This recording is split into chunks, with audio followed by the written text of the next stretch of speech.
Axir men sizni judayam sevaman.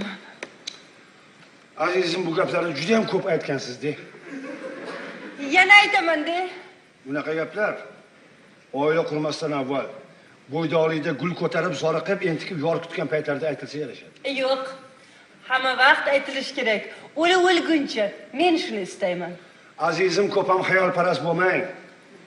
Oila qurgandan keyin olaqurjun bo'yinga tushadi. Olaqurjun. Bu hijab shoirona gap emas, xunuk gap. Olaqurjun bo'yiga tushgandan keyin turmush, tirikchilik masalalari, har xil qiyinchiliklar, har tashvishlar o'rtaga chiqadi-yu, shoirona gaplarni aytishga til buralmay qoladi. Bo'lmagan gap. Azizim, shoirona gaplarga kiyim qilib bo'lmaydi. Shoirona gaplarga osh pishmaydi. Pul kerak, pul. Tilni saylatadigan ham, dilni yayratadigan ham, oilaga totuvlik, maza kirgizadigan ham, gina gudurat, janjal, g'alvani kuchadasi ham pul. Pul topish yo'lini axtarish kerak. Pul.